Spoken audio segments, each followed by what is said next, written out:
Da-na-na-na, da-na-na, da-na-na. Hey, man.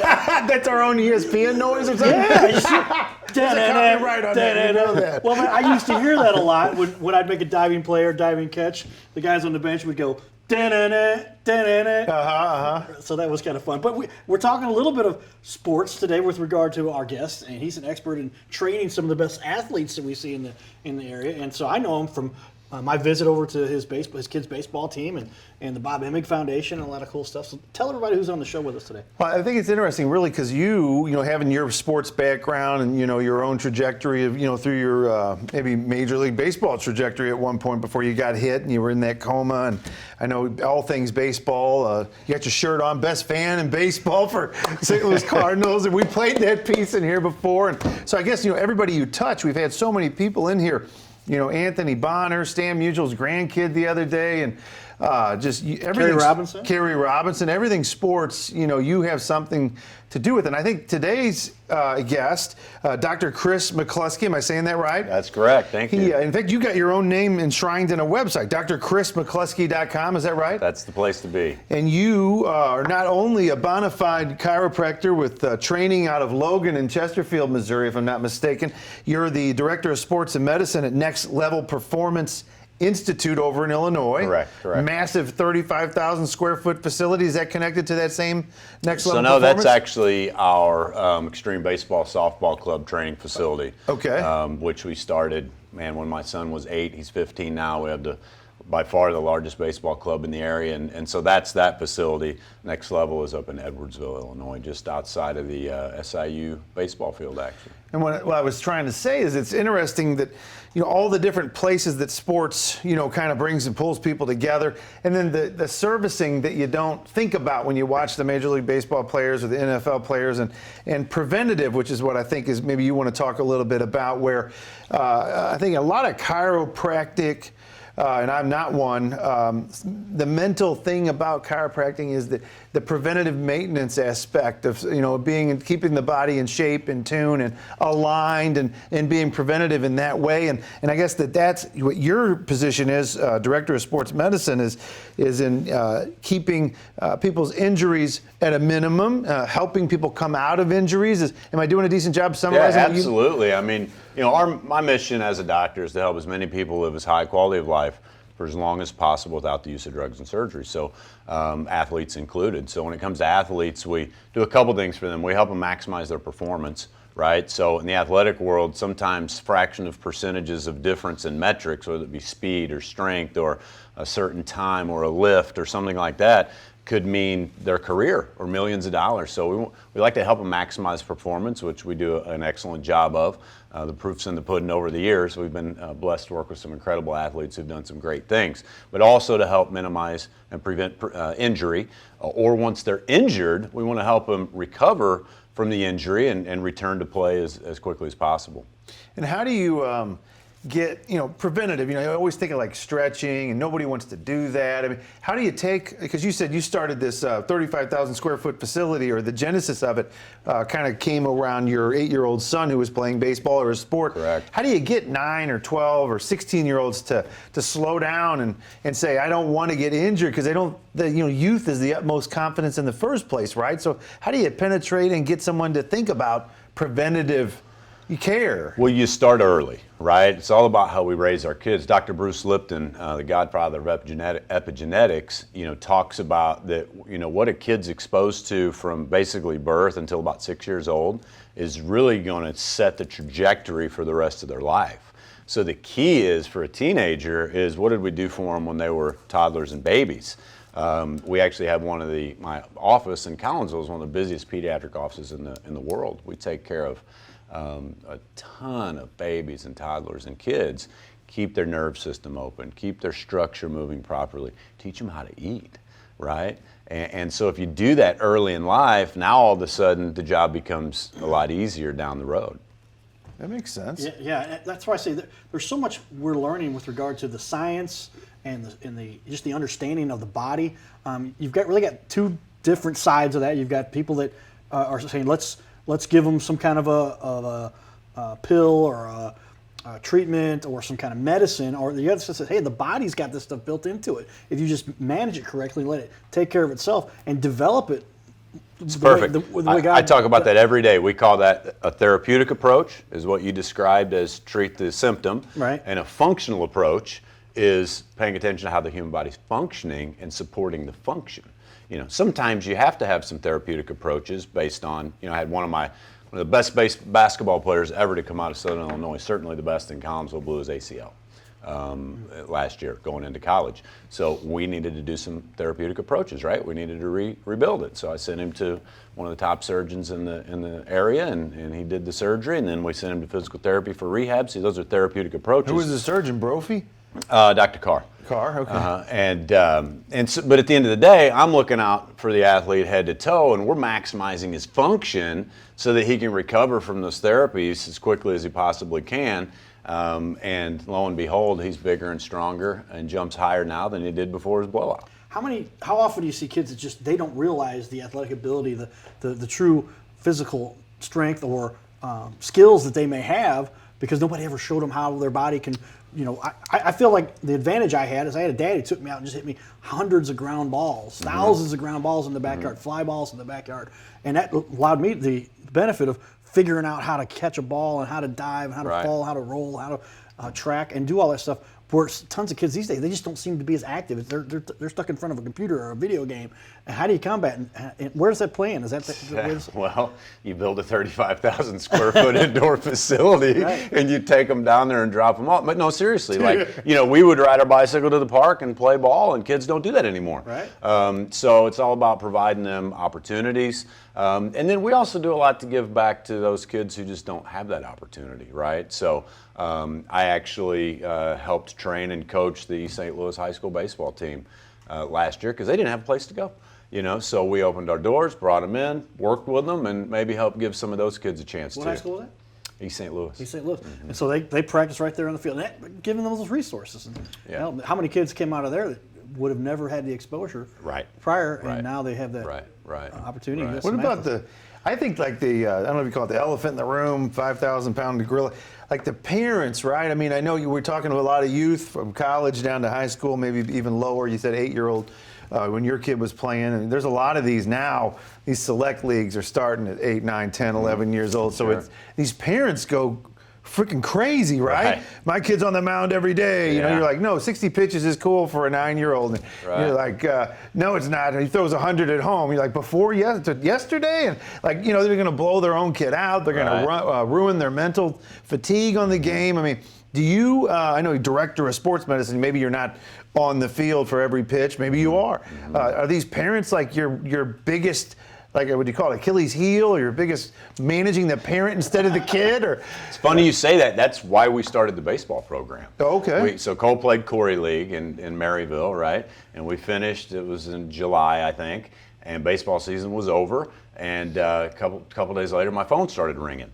So he was going to be 8U the next year, to put it into perspective. Right. And my phone started ringing. Where's Cole going to go? What are you going to do with him? What tryout are you going to go to? And my mind was blown. When I grew up, you played ball with your buddies growing up in your town, and you played high school ball. So I called a gentleman who's become a good friend and colleague named Brett Swip, who actually had started extreme softball many years before extreme baseball existed. And I said, hey man, can I ask you a couple questions about the baseball world in this area? And he started laughing. He goes, oh, you just figured it out, didn't you?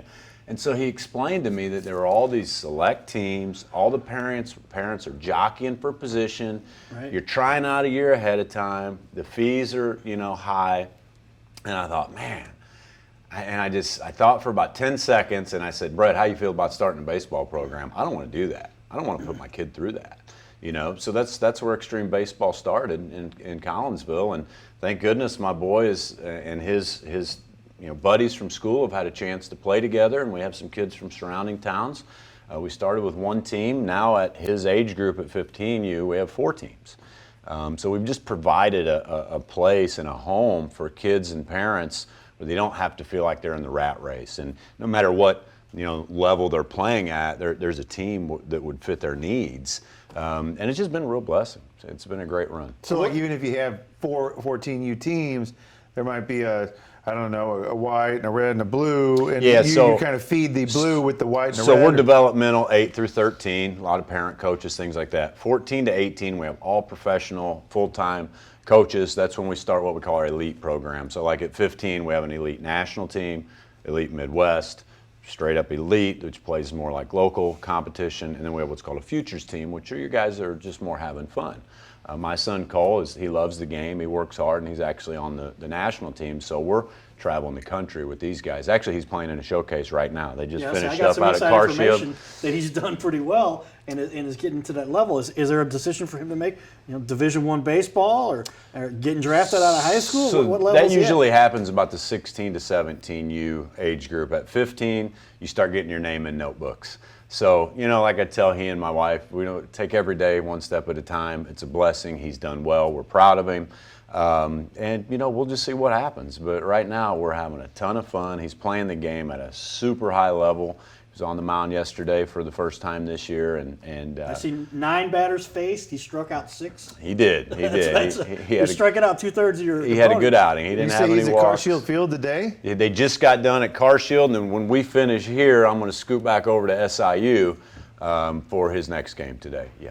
So they're playing multiple games. That's how you did it, man. We would play weekends of 5-6 games and pour it on. So give me a perspective. I have made the argument that if it weren't for sports, if it wasn't for baseball in particular, baseball, I played soccer and I played football, I don't know that I would have had the capacity, drive to pull that ventilator out of my own throat to come out of the coma. But how many kids hopefully don't go through that, but the skills they learn from sports really help them to develop in ways they never would have, and learn skills to cope with this world and to really flourish on this planet because of the sports they played. And especially the elite stuff when you teach somebody, because so many people they get caught with, I'm pretty good, I went out there and I tried.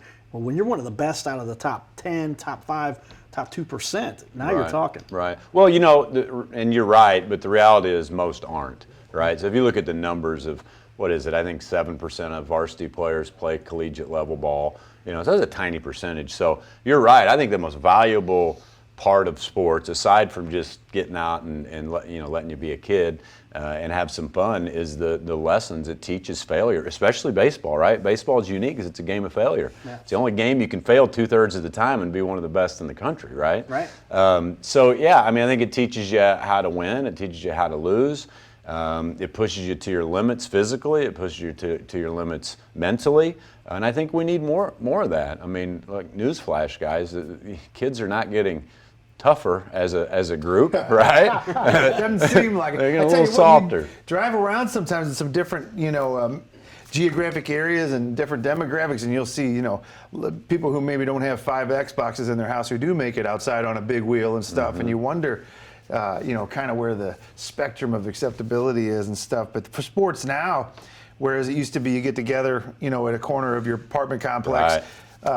Now they're like the only outlet that parents almost not guilted into doing it, but they're like, well, that's the only way I'm going to get them. They at least got 6 hours a week where they're moving their knees and their elbows, and thank God for stuff like you're doing. In fact, I wanted to ask you that just kind of the spattering of things that I feel like you got your toe in, and then see where your heart lies. If you're a chiropractor by training and your medical license, and then you've got your sports, it sounds like, and your practice out there. Do you like kind of touching a lot of different things and overseeing it, or more management, or are you more hands-on? Where's your main focus right now? So that's a great question, and that's a journey, and you have to learn to focus your intention and your heart and your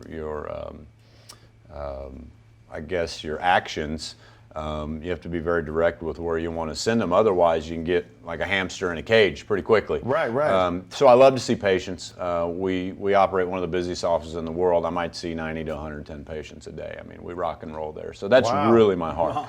I love to touch athletes and to inspire kids to go out and compete. So instead of coaching and being hands-on there, I sit on the board of the directors for the program. Okay. From an athletic standpoint, most athletes come to me. I just don't have time to go sit on a sideline for all of the teams or athletes we take care of. Special events, like when Trinity went to the state championship, I went down there with them. If I've got a kid, that's getting ready to get drafted at the end of this month, I'm going to go with him to some of these tryouts and get him adjusted right before he throws. So with this Dr. Kris McClusky, K-R-I-S, my Uncle Kris is spelled different than that. Dr. D-R-K-R-I-S McClusky, it's probably behind us, double C's. What's at that website? What do we learn about you, or can we tap into all of these specialties that you have? That's mainly our ChiropracticWorks website, which is our wellness center in Collinsville, Illinois. It also shows some of the different services that we offer in the office and some of the different products. I don't market really myself yet as any kind of a expert or coach, or I don't have a personal development company or any of those types of things. So it's pretty much come to our office, let us see if we think we can help you. We have people, because of our specialty and how unique we are, I have people that drive from hours. And who would be somebody who would drive for a couple hours? What do they need? What are they in need of, and you can help them? Sure. So families who want to be healthy and well, they want to raise healthy children. People who have been injured and they're looking to recover more quickly and more efficiently and more healthfully. Or quite frankly, we get people who've really lost their way in health and wellness, and they're just not getting answers from various other providers, and they're looking for a solution. I can't tell you how many people have come to us in desperation. I had a lady just not too long ago who had 20 injections in her neck and arm, 2 surgeries, no solution, right? We do a quick structural analysis, a quick nerve scan. I find some misalignments, blockages, like 6 or 8 adjustments over 2 weeks, bam, she's back to living life. And she'd been through a year of misery for this, right? It's just one example. So as a matter of our current environment, our current culture, has there been a swing? Is it a lot more of the kids, like I said, the video game technology, culture now, where kids are just sitting in front of them, and what are they not getting now? It used to be you went out and you played in the street, and you ran up and down, and you rode your bikes around the neighborhood. You got a corner baseball game going on at somebody's house. Are we missing? Have we evolved now where the government is more control and what's allowed and what's not allowed, and where we're at? We get into that whole world. We're not supposed to talk about religion or politics, right. Carter, right? Right. But that's okay. No, in seriousness, that's a great question. Scientifically speaking and healthfully speaking, things are much different. I've been in the wellness world seeing patients for almost 20 years. We used to see degenerative changes in the spine and nerve system, which is the #1 cause of disability outside of accidents in the United States. We used to see it 50s, 60s, 70s, age groups. Right. Carter, we're seeing it in people's 20s and 30s now.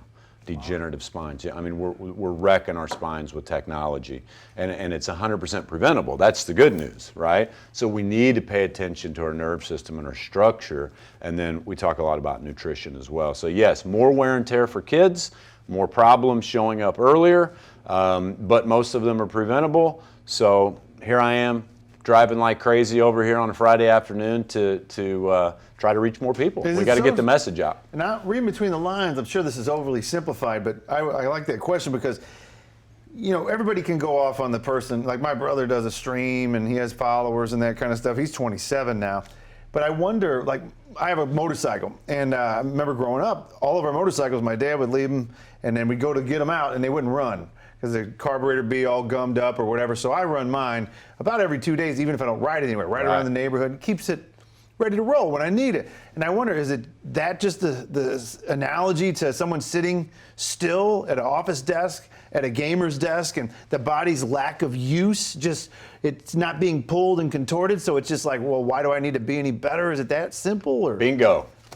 Old physics principle. Body at rest tends to stay at rest. Body at motion tends to stay in motion, right? Yeah, the human body's not built to sit.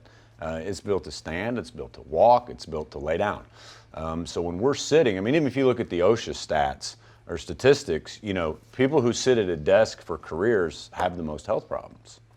It's just, the numbers are there. Yeah, really? Absolutely, no doubt. Mostly because they don't get the exercise. They don't get their body in motion to get the function going. Not only that, but when you sit, when you stand, the weight of your upper body distributes through your pelvis and your legs into the ground. Right. As we sit, our entire spines and the weight of our head and upper body are compressed, on our pelvis. And so just over time, that just wears the system out. Now I wonder, So to me, I have to be kind of careful about how I say this, I guess, but and I'd said a little bit about it off camera. You know, I bartended and waited tables over by Logan Chiropractic back in the late 90s, early 2000s. And you would have, I had people from California, New York. We were right That's when I was there, actually. We were attached to a hotel, and a lot of people came in and out from the Logan Chiropractic College. They had gross anatomy. I'd ask them all about it and all that kind of stuff. But I remember there used to be, it seemed like the 90s, 80s, early 2000s, you know, chiropractors, you find folks who they swear by them or they wouldn't never go to one. But it seems like to me the past 5 or 10 years, just being as a half a century year old now, the folks I'm around maybe is changing. But it seems like chiropractic, if that's a word, has really become more and more front and center and a part of the, you know, healthy lifestyle, the folks who care and understand a little bit more about preventative stuff. Has there been a shift, or am I imagining that because you're on the show? Or? Yeah, no, there has been a shift, and I think that it's multi-causational, or there's various answers to your question. The first one, we want to be really clear about the history of the chiropractic profession. So chiropractic was never developed to treat problems. It was developed to just simply evaluate the spine and nerve system, make sure it's functioning at a high level, and if you do so, you're going to have less problems. Or if you have a problem, if you take care of this, it'll support this. And the American Medical Association had really a stronghold on healthcare in the United States. And so they began to publish negative propaganda. Chiropractic's unscientific, they're not real doctors, X, Y, and Z. This came to a head in the 80s. It was Wilk versus the AMA. So at that time, the largest antitrust lawsuit that the Supreme Court of the United States ever heard. Oh, really? And basically, what happened is they said, hey, AMA, you're lying to the public about these people. They're actually well trained. They have a niche, you know, and you got to let them be. And then they kind of pulled a fast one on us. They said, okay, well then we'll start letting you in on the insurance game, right? So in chiropractic, we call the 80s the Mercedes 80s, because they said, hey, if you'll just stick to neck and back pain, we'll reimburse you insurance-wise. So chiropractors went away from spine nerve system and they went into therapeutic management of conditions to get reimbursed by insurance. And they all made a ton of money. Well, guess what? We broke the entire system. So in the 90s, here came managed care. That's when you started hearing words like HMO, PPO, things like that, right? Well, guess who the first people were that they kind of squeezed? You guys. You got it, right? So I saw the writing on the wall from the get-go, and I, you know, thank goodness I went and visited a ton of offices and researched the profession. And what I found is that I'm much more interested in functional neurology, health, wellness, prevention. So that's how I built my practice. And it's been great. So there was negative propaganda. That's why our grandparents thought, hey, chiropractors aren't real doctors. That matriculated into the 80s, 90s. Okay. Second thing is that the information technology, or the information age, or the technology age came about. People were exposed to more information, right? We know more now than we've ever known before. And so people aren't dumb. They started figuring things out. Like, hey, I don't want a lot of drugs and surgery in my life. Right. Right? Well, how are you going to go about doing that? Well, let's pay attention to how this thing works. Well, how does it work? Well, you got to keep it moving, right? You got to feed it well, right? And so people just know more now. So I think that combination has really allowed our profession to grow, and it's continuing to grow. It's the largest alternative health industry in the United States is chiropractic. Yeah, and that's where it does seem good.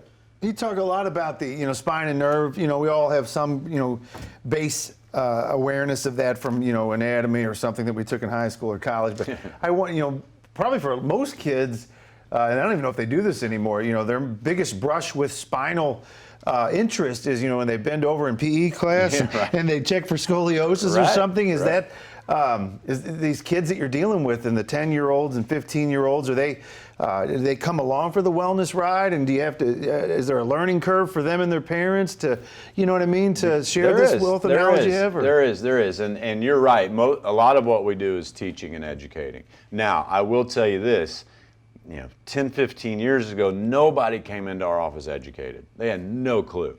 And I would spend usually an hour with every new patient. Nowadays, because people know more and they've researched on the internet and whatever, I have actually educated people coming in my office, telling me what they want. Hey, I saw this, I heard this, do you do this? And so now, man, our results of test are way more efficient because we just don't have to share as much. And kids, again, kids are not dumb, right? They figure things out. They're inquisitive. So most kids, after a simple explanation of what we do and why it's important, they love it. They're ready to come get adjusted. They're ready to live a good life. They want to go play ball, and they're happy to have the opportunity. It seems that this kind of evolved. I've got a couple things here. We've got a couple minutes left. Sure. Whole life, wellness, green, whole foods. I mean, the whole industry has emerged from all this. And did a lot of that stem from the chiropractic side of the world saying, hey, these processed things, and that's great and efficient, and they make money off of that, but it's not good for your body? I don't think so. I think chiropractic was just a beneficiary. I think it goes back to people having more knowledge, and people at heart, I think, want to be well, right? They want to be healthy and well, and so they're figuring things out on their own. And so, I don't think that chiropractic's responsible for the wellness revolution. I think people and their wants and needs and desires are responsible for the wellness revolution, and chiropractic's just a beneficiary of that. Yeah. Talk a little bit about, you've got some stellar athletes here, a couple great stories. I know you got a picture up here of a youngster. Who's that? Is he your guy who might be getting drafted? That is. He went from 86 to 89. And that was when he was in high school, and that's now he's when 99. That's when colleges noticed him, and then he was sitting 93, 94 as a collegiate closer. We hired a new pitching instructor named Sam Weber. Thanks, Sam. He's a wizard. He started working with Hayden. Hayden's touching 99 now, and he's going to get drafted here in a couple weeks, which is it's been a fun ride. We're actually shooting a documentary on his pathway to the big leagues. People would love so to that's see good. that, I bet. A couple of my Trinity guys who paid for their education at University of Illinois. I've got an American flat track, Cole Zabala. He's on the national circuit now. He told me he was pro. I didn't believe him. I turned on ESPN and he was racing at Daytona. Wow. That was pretty cool. There's my wife and I down at spring training. We've been blessed to be able to go down there year after year until COVID, of course, and help some of those guys. So it's been a blessing. We take care of a lot of high-level athletes. My NFL guys are in town right now. They're all leaving, most of them on the 2nd. Some of them have contracts. Some of them are going to fight for one, and so we got to get these guys and girls. Oh, we have a young lady from Collinsville, one of my first patient athletes ever, Michelle Barsh. You'll see her on the U.S. Olympic volleyball team. Oh, really? Yeah. Holy She's wow. incredible. Yeah. She, she's, again, been a hard worker. She got a full ride to U of I, and, when I met her, she wasn't strong enough to do a push-up. Her spine was all, And so we took care of that part, but she was also one of the hardest working kids I've ever met. Not to mention she grew to be, well over 6 feet tall. That helps. Went to U of I, played pro ball, then she went, got asked to be on the Olympic team. My buddy Dr. Brad Glowacki takes care of her out in California when she's there. And you'll see her in Beijing, I think it is, right? Yeah. In a couple weeks. Or Japan. Or Japan? Yeah, I think you're in Japan. Oh, that's right, it is Japan. Yeah. A little controversy. So great stuff. I love working with you. Continue to work with you. Let's keep the stuff up with the we Bob appreciate Emmett you. Foundation and all Yeah. the fun stuff we had going on there. And just good stuff. Help people understand the true function of their body. They don't have to sit there and wait for something to break. They can be proactive and do what this thing was designed to do. That's exactly right. I agree. Thank you so much. Sounds like you got a lot of fun stuff going on over there. A lot of energy, a lot of following of different, people's trajectories and having a little thumb on the scale as they make their way through. I appreciate you coming and sharing that with us. No problem. We appreciate you having us. Thank you. You're watching the Cowboy Judge Show. Giddy up. Yep.